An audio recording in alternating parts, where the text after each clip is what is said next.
Shalom, I'm Sara Rigler, and welcome back to my home in the old city of Jerusalem. Does it ever happen to you? It happens to me a lot, that whatever's going on in my inner life, I see reflected in my outer life. So in the last recording, we talked about Sherry Mandel's wonderful book, The Blessing of a Broken Heart, and the play that I went to. And the point was, how do you deal with your inner pain? You use it, you view it not as the effect of which you're focused on the cause, what caused this pain, but you view it as a cause and you focus on the effect. And you have a possibility, it's an opportunity, your pain is an opportunity to become a greater person. So I was sitting in the place where I sit to do my morning meditation and prayers. And I was looking through the window, and on the windowsill, we have bottles that we keep to take for recycling. In Israel, we don't have like a recycle bin on the curb. We don't, where I live in the old city of Jerusalem, we don't have like cars, garbage trucks, or anything that can't go, like, we have no cars. We have a tractor that comes around to the garbage room. Anyway, we had to take our bottles to be recycled to the store. So there was a bottle there, and I noticed that there was a fly trapped in one of the bottles. Now I want to show you, I took a video of it because I think there's a really important life lesson in this video. So here is the video, and see if it's clear to you as it was clear to me. See, the fly is trapped in the bottle. He can't get out. Why can't he get out?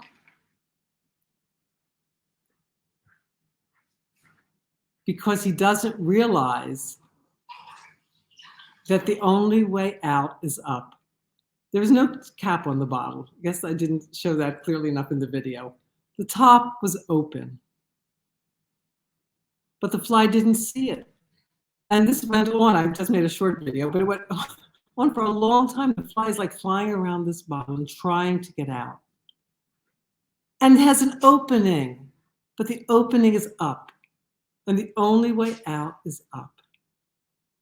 And of course, I don't think flies can fly vertically up, but it could have walked out. It could have just like said, oh, and just walked straight out. It didn't walk out. It didn't realize that it had an escape route. And that, I think, is really a metaphor so much for our own lives. Sometimes we feel trapped in a situation and we're trying to get out against the walls of, and the only way out is up. And what do I mean by up? To make ourselves into a person who can go up, like Sherry Mandel did. Up means becoming a better person, a kinder person, a more generous person, a person with a bigger vision, more sense of possibility, more sense of strength, to be a stronger person, a more courageous person, whatever is up for each of us individually. And that's the way out.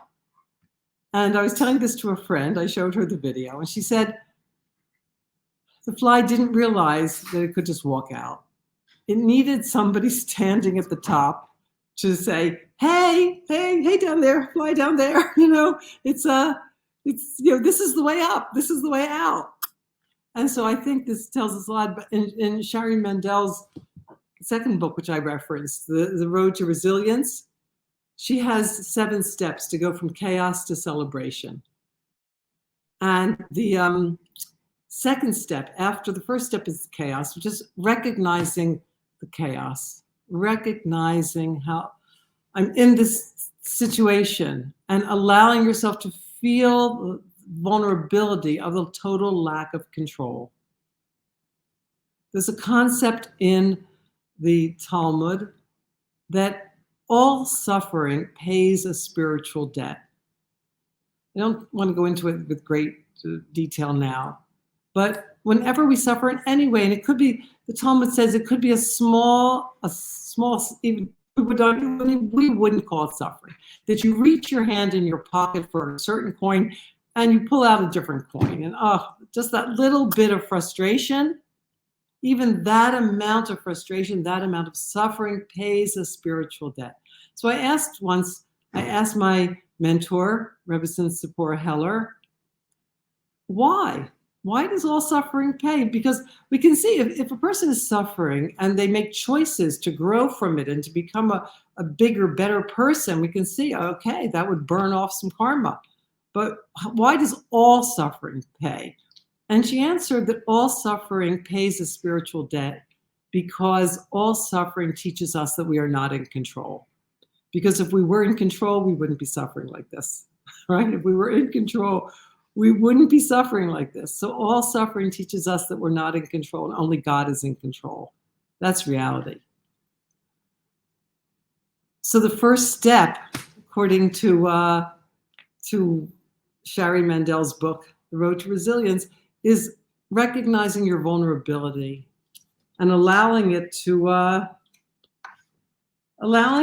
yourself to stay in that state. You know, when you plant a seed, you have a seed. You don't have a tree or a rose bush yet or whatever it is, marigold, whatever you've planted. And the seed has to dissolve. And there's that point between the state of the seed and the state of the seedling where it comes up and puts out those two little leaves and the roots. There's a state of really nothingness. It's not this and it's not that. It's not a seed. It's not a seedling yet. We have to allow ourselves to be in that state where I can't even define what I am. I don't know what I am. So she's calling that chaos. And she says, and I'll read you from here, she says, admitting vulnerability is not something we are taught or something that is valued. Being vulnerable means we may reveal our wounds and our doubts and our fears. Most of us are not comfortable admitting fear or pain. Instead, we think we are supposed to be perfect, confident, strong, sure of ourselves.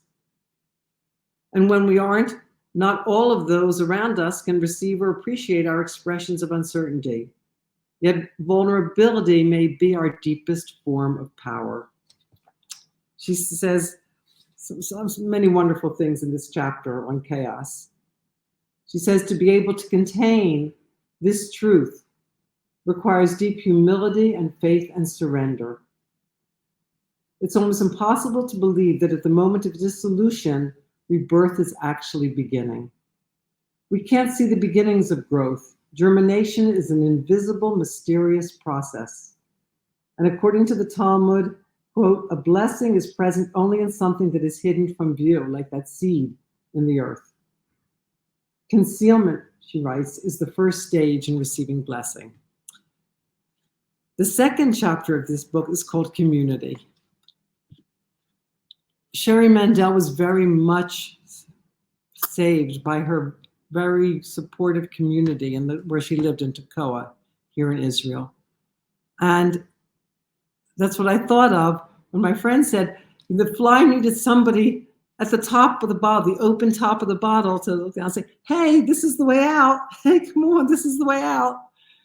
So we all need somebody to guide us or to be that person to tell somebody else.